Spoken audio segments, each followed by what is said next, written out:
to the lair of the unknown, my friends. 4 years it's been, and yet you stand with me as if it were only yesterday since I started this channel. I confess myself disappointed. Just kidding. Again, welcome to the lair of the unknown, my friends. The darkest channel where reality becomes fascination. I am your host, the Dark Lord, and when I'm not invading your mind and creating visions of torture in your head, I am in my lair, entertaining you.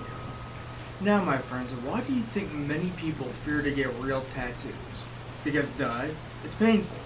Yes, anywhere you get a real tattoo, it will be painful. But which places are the most painful and which places will not be too bad at all? The stomach and rib cage are definitely the most brutal places to get tattooed. And believe me, I would know because my stomach tattoo is not even completed yet.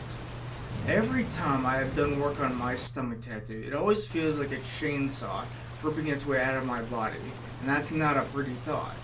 When I was getting my fingers and wrist tattoos done, it was still painful as hell, to the point where I was making disgusting faces, such as this and this. The first tattoo I ever got on my body was this Joker tattoo I got on the right side of my chest. But believe it or not, despite the fact that it was my very first tattoo, it did not hurt as much as the second Joker tattoo I got on the left side of my chest, which is a skull wearing a jester. Both of these tattoos were inspired by my fascination with Jared Leto's Joker tattoos from the 2016 movie Suicide Squad.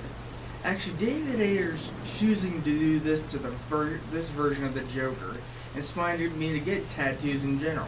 But of course, I wanted my stomach tattoo to have a little bit more meaning to my life than just a character in a movie. I must say that the second Joker tattoo that I got hurt even more than the first one that I got, as when she finished tattooing it, I was absolutely pouring sweat down my whole body and grinning so wide that I looked like the unpainted version of the Joker. Now, if getting a tattoo is painful in present day, imagine what it was like getting a tattoo 1,000 years ago, using their tools and whatnot.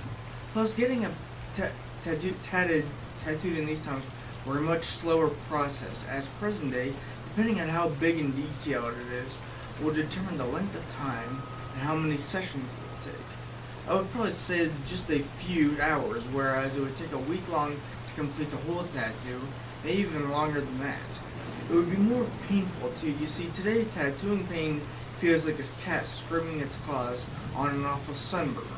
But to me it feels like I have previously said, more like a chainsaw ripping its way in and out of my body. But that's probably because I've been getting my tattoos in very sensitive places, like my chest and stomach. The legs and arms are obviously the easiest places to get tatted, because they are the least sensitive. The second tattoo that I got would be the wolf paw tattoo that contains a wolf face on the inside, which represents my journey to Yellowstone National Park in 2010. Now this skull tattoo, the second part of my stomach tattoo that I got after the quote near my nipples, which is also very sensitive, was the very first tattoo I got with very visible colors, such as the red for the eyes and light water blue for the rest of the skull. The skull itself is a more malevolent and evil version of Lord Voldemort's face from Harry Potter, by far my favorite book series. The whole tattoo in general is a mixed combination of different techniques and styles used to create it. There have even been attempts by people to get tattoos on their eyes, even though none have been as successful, as it causes them to go blind in that eye, so it's highly recommended that you never pursue that. I, the Dark Lord, am known to be a bleeder, which means I bleed quite a bit when I get a tattoo, even though everybody else does too. Some show more blood than others. In August, I got my most recent arm tattoo, which is the clown head from the front cover of the first Scary Stories to Tell in the Dark book. She did an amazing job with it, as did my previous tattoo artist. My next tattoo will be this pirate ship with thunderstorms surrounding it with a quote in pirate lettering saying, "You be warned." As a matter of fact, let's see what kind of little tactic she used for a moment. This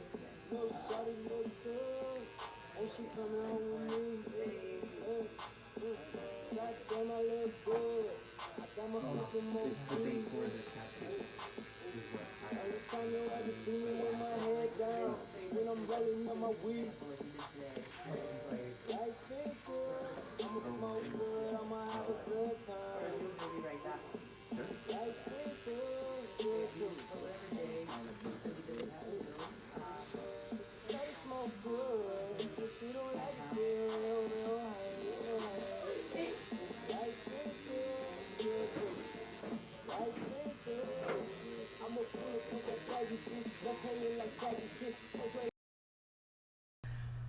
While she was doing it, I asked her about what she knows about the background history of tattooing, and she admitted that I probably knew more about it than she did, even though she said that she was doing the outline of the ship and storm clouds for the first session before she was going to do the second session, where she was going to complete it by doing major shade work, putting in the colors and whatnot, even though she admitted that she was going to do more sketch work on the waves at the bottom of the ship to make it more realistic by having the water splash around it. In the end, she filled in the "You'll be warned" letters, which I figured she would, and I was watching her doing this tattoo, though I usually don't.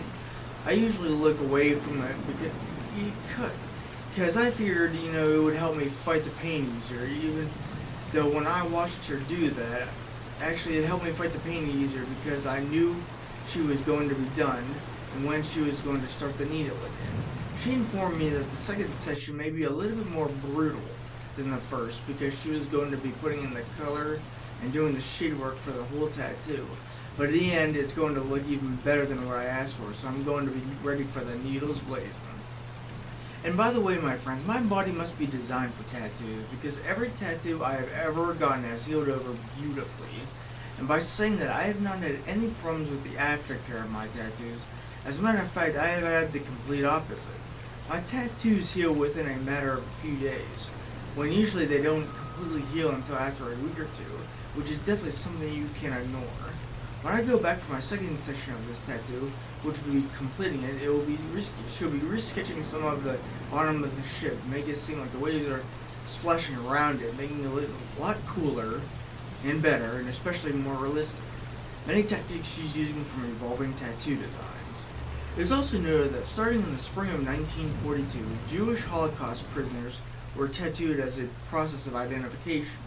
They would get the numbers 202,499 tattooed on their lower arms that showed they were Jewish prisoners and what concentration camp they were coming from, most of which came from Auschwitz.